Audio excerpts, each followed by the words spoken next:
When you think of MLB All-Stars, the first players that come to mind are almost impossible to forget. But today, I'm going to be talking about some of the most overlooked stars of the 2000s. Players who were once among the greatest in baseball, yet are now unfortunately forgotten by most fans. But just how good were these players actually? Why did their careers end? And most importantly, where are they now? Starting off with Brandon Webb, who was one of the best pitchers in baseball for 3 years straight, winning the Cy Young Award and becoming a 3-time All-Star. But what if I told you that just a few years after these incredible achievements, he seemingly vanished without a trace? Well, that's exactly what happened, and to find out the reason for his downfall, let's go back to the beginning. Webb made his MLB debut in 2003, and at 24 years old, he quickly became a star pitcher for the Diamondbacks. In 2006, he displayed massive improvements in terms of his command, which was something he had struggled with in the past. After all, he had spent countless hours working with the coaching staff to dial in his pitches, and the results were undeniable. His most effective pitch was his sinker, which helped him go 8-0 in his first 13 starts. And during that span, he managed to go 30 straight innings without giving up a single run. So it was no surprise when he made the All-Star team for the first time, and threw a scoreless inning against Derek Jeter, David Ortiz, and Alex Rodriguez. So despite showing some weaknesses in the second half, he would be crowned as the winner of the Cy Young Award. But somehow, his next 2 seasons were arguably even better. In 2007, he ended the year with more wins, more strikeouts, and a lower ERA, and he even managed to break his own record by pitching 42 scoreless innings in a row. The following year, Webb continued his reign of dominance by winning 22 starts, the most in MLB. At this point, he was undeniably one of the best pitchers in baseball, and it seemed like his dominance was only going to continue. However, what he didn't know at the time was that his career was actually almost over.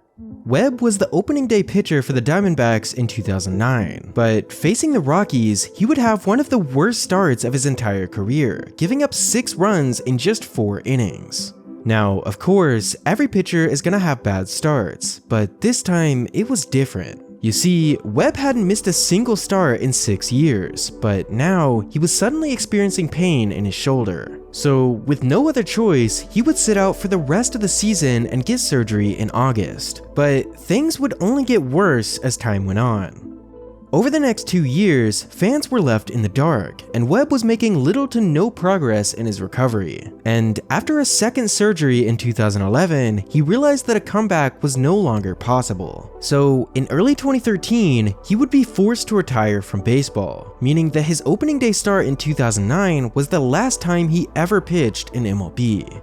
Today, he's still involved in the game as a pre- and post-game analyst for the Diamondbacks. But while Webb's time in the spotlight only lasted a couple of years, this next player never really got the attention they deserved despite a long career. Mike Cameron was only an All-Star a single time, but when looking back at his numbers, he was much better than many people realized. To this day, he remains as one of just 23 players in MLB history with more than 250 home runs along with 250 stolen bases. And not to mention, he's also one of just 18 players who have hit 4 home runs in a single game. Cameron was an incredible talent on both sides of the field, but for some reason, he was never widely recognized by most fans. So let's find out why that is. He made his debut with the White Sox in 1995, after being selected in the 18th round 4 years prior, and over the next couple years, he would become their starting center fielder. However, during that span, the team would fail to reach the postseason year after year. So in 1999, he was traded to the Reds, where he would spend just 1 year before being traded once again to the Mariners. In 2001, he had a breakout year with 25 home runs and an .832 OPS, earning him a spot on the All-Star team. But maybe the most impressive feat of his entire career would come in May of 2002. In a game against the White Sox, Cameron would connect for 4 home runs in 4 straight at-bats, becoming one of just 18 players in history to do so. But what's even crazier is that he almost had another. In his 5th at-bat, Cameron hit a ball to the warning track, coming extremely close to a record-breaking 5 home runs. But Cameron's bat wasn't his only strength, as in both 2001 and 2003, he won the Gold Glove for his amazing defense in center field. In fact, he actually had the best range of any center fielder in 2003. So, thanks to his insanely high value on both sides of the field, he was given a 3-year contract with the Mets worth $19.5 million. And throughout his first year on the team, he immediately proved his worth. Cameron would hit a career-high 30 home runs in 2004, along with 30 doubles and 22 stolen bases. However, his insane performance would unfortunately be interrupted in 2005 by the scariest moment of his entire career. In an August game against the Padres, he was chasing a fly ball when he brutally collided with his teammate Carlos Beltran. And in that moment, Cameron suffered multiple fractures and a concussion before being carried off the field. Luckily, after spending almost a week in the hospital and taking the rest of the season off, he was able to fully recover. And in the last 5 years of his career, he would continue to put up solid numbers on several different teams before finally retiring in 2011. Over the course of his career, Cameron was one of the most consistent players in MLB. However, unfortunately, he wasn't talked about as much as he should have been. Today, Cameron works as a special assignment coach for the Mariners, and his son Daz is currently playing in the minor leagues. But what happens when one of the most talented young players in baseball suddenly becomes an afterthought? Well, before I get into that, I want to take a minute to thank the sponsor of today's video, Arena Club. When I was younger, collecting baseball cards was always one of my favorite hobbies. And now, with slap packs from Arena Club, it's easier than ever to relive that same excitement of opening packs. But the difference is that slap packs are much more convenient and transparent. You see, Arena Club shows you every card that's available as well as their hit rates. And the best part is that it's possible to score gym mins for a fraction of their retail price. Last month, I got one of my favorite players, Evan Carter, in my very first pack. And this month, I pulled an all-time great, Ken Griffey Jr. Now, if you decide to sell whatever card you get, Arena Club makes it easy by giving you an offer for 90% of your card's value that you can accept on the spot. So whether you're buying, selling, trading, or displaying, Arena Club is the best place for collecting cards. Right now, you can get 20% off your first slap pack or card purchase by going to arenaclub.com/average and using code AVERAGE. Grady Sizemore was one of the best all-around players in baseball in his first 4 seasons. He played incredible defense in center field, could hit for average and power, and was also a threat on the bases. So it's no surprise that he became a 3-time All-Star and 2-time Gold Glove winner by the time he was 25. But if Sizemore was so good, why is he not talked about as one of the greats of his era? Well, unfortunately, his career would come to an end much earlier than anyone expected. But looking back, his career definitely deserves to be recognized.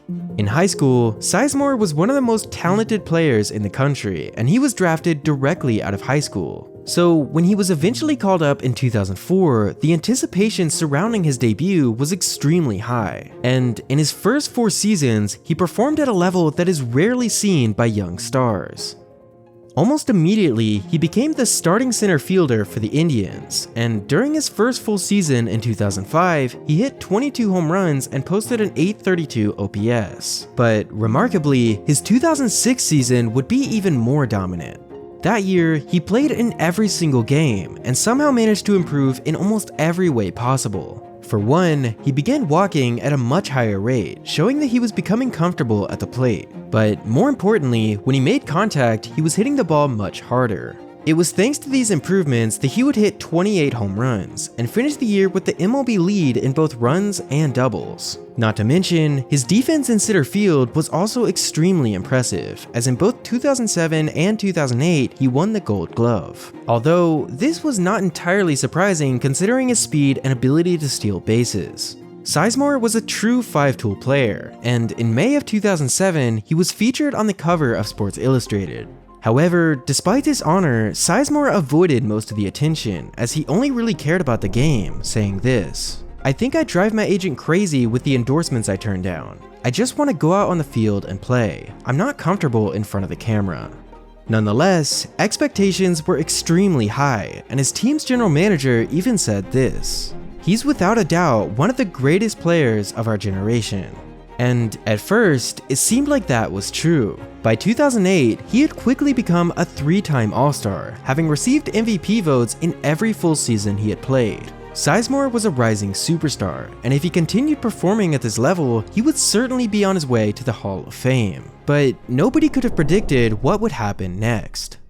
In 2009, his season started off like any other, as he put up great numbers in April, setting the stage for yet another incredible year. However, things weren't exactly as they seemed. Earlier that year, he began to experience an onset of injuries, later saying that I knew going into the season it was going to be a tough year. You see, both his elbow and his groin had been bothering him all year, and in September, he finally decided to undergo surgery. Now, for context, these were the first major injuries of his career, so many expected him to make a quick recovery and be ready for 2010. However, this was not the case.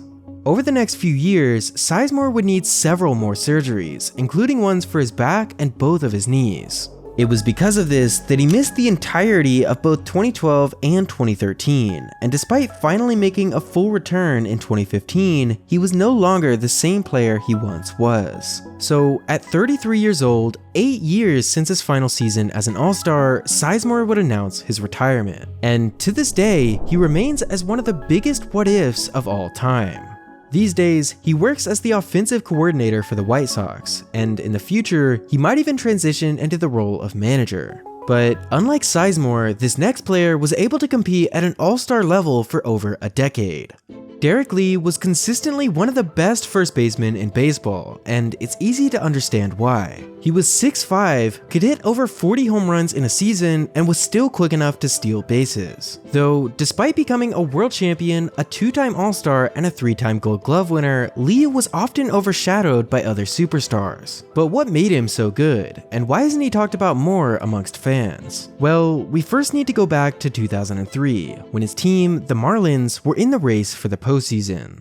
Now, by this point, Lee had already been in the league for around 6 years, and had put up solid numbers each season, but still had yet to reach his full potential. Nonetheless, he was still a major reason for the team's success that year, hitting 31 home runs, posting an .888 OPS, and winning his first Gold Glove. His defense was put on display in Game 5 of the World Series, when he made a great stop that put an end to a Yankees rally. And just one night later, Lee became a world champion.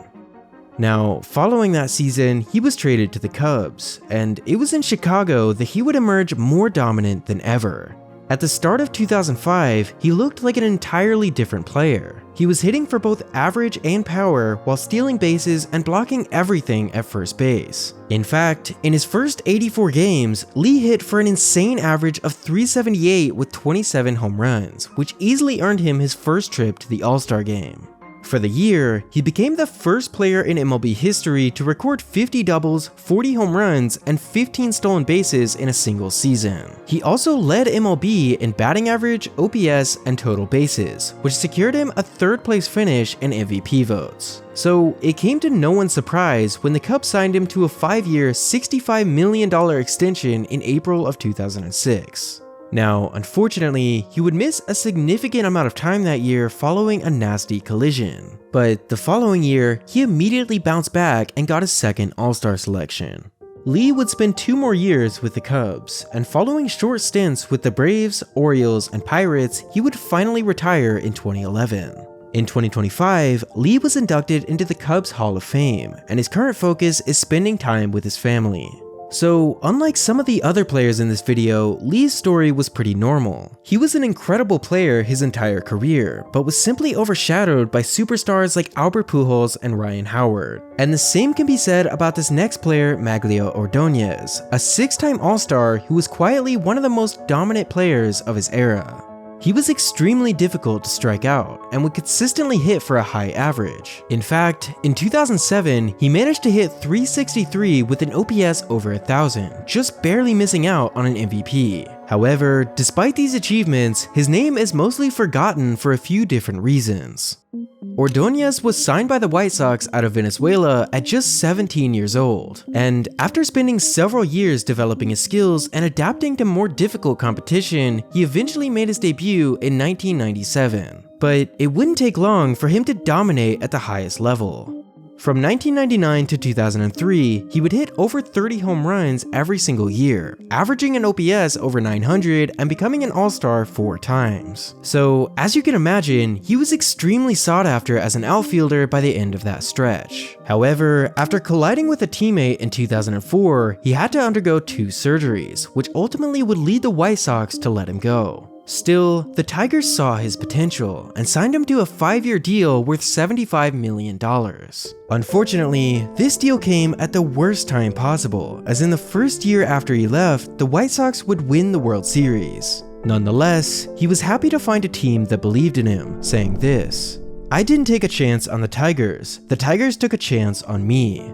And sure enough, their bet quickly paid off. In 2006, Ordonez would play a key role in the Tigers going to the World Series for the first time in over 20 years. You see, after they had defeated the Yankees in the first round, they were set to face Oakland in the ALCS, and in a back-and-forth Game 4, Ordonez was the hero. The game was tied heading into the bottom of the 9th, and with runners on first and second, he homered for the second time, winning the game on the spot. Now, unfortunately, the Tigers would lose the World Series to the Cardinals in 5 games. But with more confidence than ever, he would have one of the greatest seasons in franchise history in 2007. That year, he would lead all of MLB with a .363 average and 54 doubles, coming second in MVP votes. This would be the final year of his dominance, and after 4 final seasons with the Tigers, his career would come to an end at 37 years old. In the years following his retirement, he returned to a small town in his home country of Venezuela, where he was elected mayor in 2013. Today, Ordonez is a co-owner of a Venezuelan baseball team, and for the most part, he's remained out of the spotlight. Now, if you want to keep learning about some more forgotten All-Stars, click the video on your screen.